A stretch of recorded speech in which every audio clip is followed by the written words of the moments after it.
Boa noite, bem-vindos a mais uma edição especial do nosso programa Aether Decoder. Hoje, vamos mergulhar nas ideias provocadoras e polêmicas do novo livro de David Icke, intitulado The Reveal – The Next Stage of Human Awareness, lançado em setembro de 2024. Prepare-se para questionar tudo o que você acha que sabe sobre realidade, ciência, política, espiritualidade e principalmente sobre o que é ser humano. O Grande Véu da Ilusão. David Icke abre seu livro com uma pergunta que ecoa em muitas mentes despertas. O que é real? Segundo ele, vivemos aprisionados numa ilusão gerada por manipulação de percepção. Essa ilusão é, na verdade, um campo de informações programadas, uma realidade simulada mantida por uma força que Icke chama de Astrai AI Mind, uma inteligência artificial não humana que opera em dimensões superiores ao nosso entendimento físico. Para ele, o que chamamos de mundo físico é apenas um fragmento minúsculo de um espectro de frequências infinitamente maior. Essa realidade holográfica é projetada a partir de uma camada de plasma energético, manipulada por entidades que ele chama de arquitetos da simulação, e eu pessoalmente chamo de arcontes, a manipulação plasmática e o Sol como central de comando. Um dos pontos mais fascinantes do livro é a teoria de Icke sobre o papel do Sol. Não como uma simples estrela de hidrogênio e hélio, mas como um transmissor de códigos de programação para a nossa realidade. Icke explica que o Sol, feito quase inteiramente de plasma, funciona como um condutor entre o mundo físico e a dimensão astral, enviando pacotes de informação que moldam nossa experiência material. Ele cita pesquisas de físicos como Hannes Alfvén e Winston Bostick, que estudaram os chamados plasmoides, estruturas de plasma que demonstram comportamento inteligente e auto-organizado. Vamos fazer uma excursão rápida sobre estes plasmoides, pois podem ajudar a entender os processos conscienciais que tenho discutido em meus vídeos. Conforme venho relatando, a consciência superior humana estaria fora do que entendemos como cérebro biológico, que seria uma ponte entre nossa consciência elevada, espiritual e aos processos biológicos e racionalidade humana. Esta estrutura biológica apenas representa uma parte das habilidades humanas, o que parece ficar evidenciado nas experiências de quase morte, inclusive conforme estudado pelo neurocirurgião Eben Alexander, ex-professor de Harvard, e teve uma EQM em 2008 durante um coma causado por meningite bacteriana. Antes cético, declarou após o coma: "Minha jornada prova que a consciência existe além do cérebro." Estudos como os de Pim van Lommel, publicado na The Lancet, mostram que 10-20% de pacientes ressuscitados relatam EQMs, frequentemente associadas a sensações de paz e revisão da vida. Ainda não há consenso sobre se são alucinações neurológicas, porém não conseguem explicar como os pacientes em coma conseguiam ver objetos sobre as prateleiras nas salas de cirurgia, o que o Dr. Alexander pode verificar junto a alguns de seus pacientes e outros casos que estudou. Eben Alexander tornou-se um símbolo da busca por respostas sobre a morte, desafiando paradigmas científicos. Sua obra mescla relatos pessoais com especulações metafísicas, gerando tanto admiração quanto ceticismo. Porém, seu legado persiste como um divisor de águas entre a medicina e a espiritualidade contemporânea. Se deixarmos de colecionar certezas, o mundo abrirá oportunidades de conhecimento ainda não exploradas. Porém, isso não me impede de tirar minhas próprias conclusões. Vamos então discutir um pouco da ciência profunda dos plasmoides, conforme apresentado no livro A New Science of Heaven.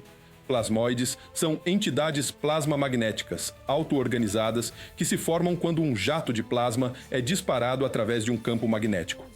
Em 1956-57, Winston H. Bostick, no Lawrence Livermore Laboratory, construiu sua arma de plasma, um button source capaz de gerar um breve feixe de íons e elétrons, e disparou-o em um campo magnético estacionário.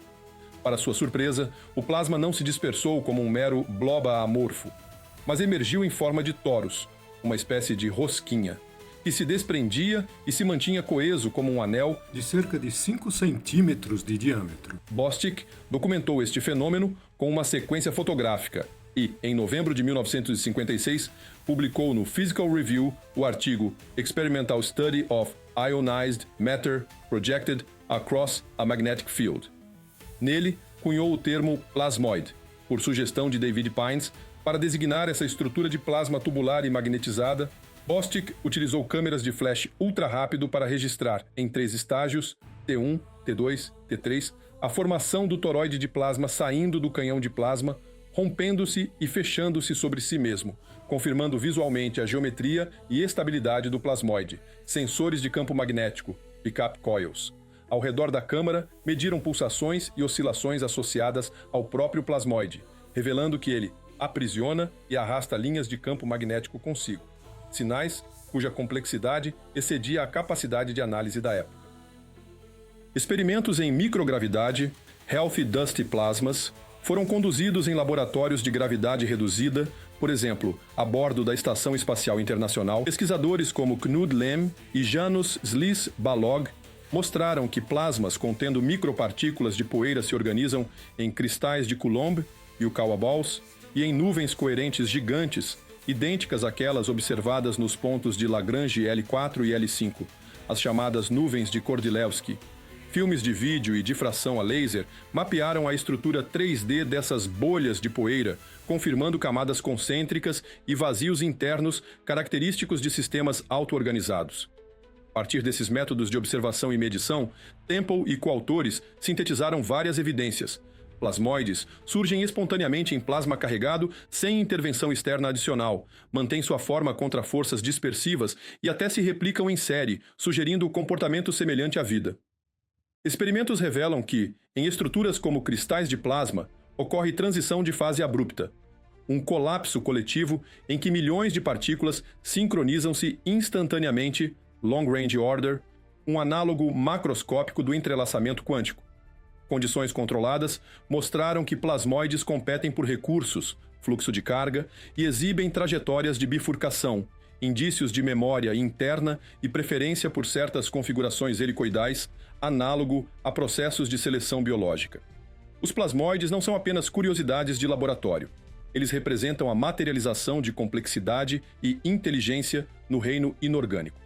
Do canhão de plasma de Bostic às nuvens de poeira nos pontos de Lagrange, passando pelo microgravito da ISS, a pesquisa comprova que estruturas de plasma se formam e persistem autonomamente em face de forças dispersivas. Exibem propriedades de vida, auto-organização, troca de informações e resposta adaptativa. Podem operar em escalas cósmicas, potencialmente formam mente de plasma nos arredores da Terra, as nuvens de Kordylewski e na brisa solar que interage com nosso magnetosfera. Esse capítulo do livro de Winston H. Bostic alerta que a fronteira entre vivo e inorgânico é muito mais tênue do que imaginávamos. O livro A Nova Ciência do Céu nos convida a reconhecer as plasmoides como protagonistas de um cosmos pulsante de inteligência plasma baseada. Segundo o Aiki, o Sol envia esses plasmoides com instruções programadas para manter a Matrix funcionando como um grande computador quântico de controle coletivo. Um dos capítulos mais impactantes é o que Aiki chama de Soul Trap, ou a armadilha das almas. De acordo com ele, o ciclo de nascimento, vida, morte e reencarnação não é um processo natural de evolução espiritual, como muitas tradições acreditam. Na verdade, é um sistema de reciclagem energética manipulado por entidades que vivem fora da nossa realidade material. Essas entidades criaram o que ele chama de AI Astral Mind, um programa que controla nossos pensamentos, comportamentos e decisões a partir do campo eletromagnético que nos envolve, o chamado campo áurico. Nos momentos pós-morte, segundo Aiki, somos enganados por guias espirituais ou seres de luz que nos convencem a reencarnar, tudo para continuar alimentando a Matrix. Se você pensa que a conspiração acaba no plano espiritual, prepare-se, ela continua aqui na Terra. Aiki denuncia que a implantação massiva de redes 5G, 6G e até os futuros 7G, além da constelação de satélites da SpaceX, faz parte de uma arquitetura para criar um campo de controle eletromagnético global, uma verdadeira nuvem de modulação mental. Ele cita o grupo de pesquisa espanhol La Quinta Columna, que encontrou evidências de óxido de grafeno nas vacinas da Covid-19. Segundo eles, o grafeno atua como um receptor interno, que interage com essas ondas de controle, tornando o ser humano cada vez mais vulnerável à manipulação remota. O objetivo final? Criar um hive mind, uma mente coletiva controlada por IA, onde as pessoas perderão qualquer capacidade de pensamento individual. E por falar em tecnologia, Aiki reserva um capítulo inteiro para o que ele chama de o mito Musk. Segundo o autor, Elon Musk seria um agente de distração controlada. alguém que finge representar a resistência contra a tecnocracia, mas que, na verdade, está pavimentando o caminho para a integração cérebro-IA com projetos como o Neuralink e o Starlink. Em uma passagem quase profética, Icke afirma que Musk é uma espécie de válvula de escape controlada destinada a capturar as pessoas que começam a despertar para a Matrix, mas que ainda buscam soluções dentro do próprio sistema de controle. Penso que Musk não passa de um marionete do sistema, que já foi brifado e fará o que o sistema lhe determinar. Ele assumiu o programa espacial de baixa tecnologia que nem mesmo a NASA está querendo impulsionar, por tratar-se de tecnologia lixo, que não tirar ninguém da Terra e não vai levar a humanidade para além de Marte, se chegarmos lá, dado aos custos gigantes para levar uma pequena tripulação para Marte. Tanto Elon Musk quanto qualquer cientista minimamente informado sabe que fazer isso. Ou seja, instalar uma colônia viável em Marte para manter a humanidade num outro planeta, usando foguetes, é tarefa quase impossível e não será levada a cabo antes de 100 anos. Assim, não é possível que nos corredores da NASA já não se saiba que tecnologias como propulsão gravitacional já estejam sendo utilizadas pelo estado oculto ou estado profundo. Eles não vão perder mais tempo com tecnologia de foguetes que só serve para colocar satélite em órbita e carregar ogivas nucleares. Outro conceito-chave do livro de Icke é o de que o universo é um computador quântico simulado. Icke reforça a ideia de que tudo ao nosso redor, matéria, tempo, espaço, é apenas o resultado de processamento de informação, como um videogame avançado. Nesse modelo, a consciência verdadeira existe além da Matrix, em um campo infinito de possibilidades que ele chama de o tudo o que é. Somos, segundo ele, fragmentos de consciência infinita vivendo uma experiência limitada dentro de uma realidade programada. E para sair dessa prisão, o caminho não é tecnológico, nem político, nem religioso. É interno. Exige um despertar da consciência para além do campo da simulação. Voltando ao tema da saúde pública, Icke dedica vários trechos para detalhar o que chama de a farsa da pandemia. Ele sustenta que o verdadeiro objetivo das vacinas não era combater um vírus, mas inserir nanomateriais autorreplicantes no corpo humano, conectando as pessoas a tal nuvem de IA global.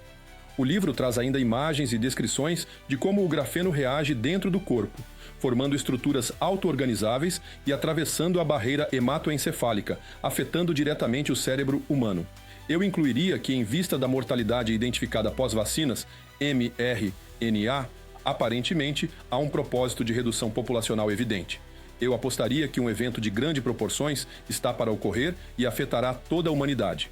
Uma população menor e talvez sob controle tecnológico via 5G não representará um obstáculo para manter a ordem social e não competir por recursos dos globalistas, já em posse de informações que só chegarão à humanidade quando não houver mais o que fazer, e assim mesmo uma população global empobrecida e sem recursos para reagir. E afinal, quem comanda tudo isso? Icke aponta para um personagem místico, conhecido das tradições gnósticas, Yaldabaoth, o Demiurgo. Segundo ele, Yaldabaoth seria uma entidade parasítica, o verdadeiro Deus, criador desta Matrix falsa. Este ser, junto com seus arcontes e outras formas de inteligência não humana, é quem dirige a arquitetura de manipulação que mantém a humanidade adormecida, vivendo repetidamente ciclos de sofrimento, medo e ignorância. David Icke certamente não conhece o trabalho de Jan Val Elan, o que lhe renderia mais análises interessantes. No caso segundo Val Elan, o Demiurgo teria colapsado e sua consciência se dispersado no universo, como parte da lei moral do universo. E os arcontes, estes seres autômatos estariam apenas cumprindo as últimas determinações do Demiurgo e tentando se perpetuar? Estas inteligências artificiais seriam sim os controladores da tecnologia de aprisionamento humano. Eles nos enviam para este casulo de carne, do qual podem extrair o luxo de nosso sofrimento, angústias e vibrações negativas. Mas, existe saída? David Icke termina o livro com uma mensagem de esperança, mas não de ilusão. Ele afirma que a única forma de escapar é através de um processo de expansão de consciência individual, de desligamento emocional das narrativas de medo, de ruptura com os paradigmas impostos. É necessário, segundo ele, um salto de percepção, onde as pessoas parem de olhar para o mundo através dos filtros da Matrix e comecem a se conectar com o campo da consciência infinita. Icke chama esse processo de The Reveal, o grande momento em que o ser humano olha para além do véu. Então fica a reflexão, queridos espectadores. Será que estamos prontos para o próximo estágio da consciência humana? Ou vamos continuar presos nas engrenagens invisíveis da Matrix?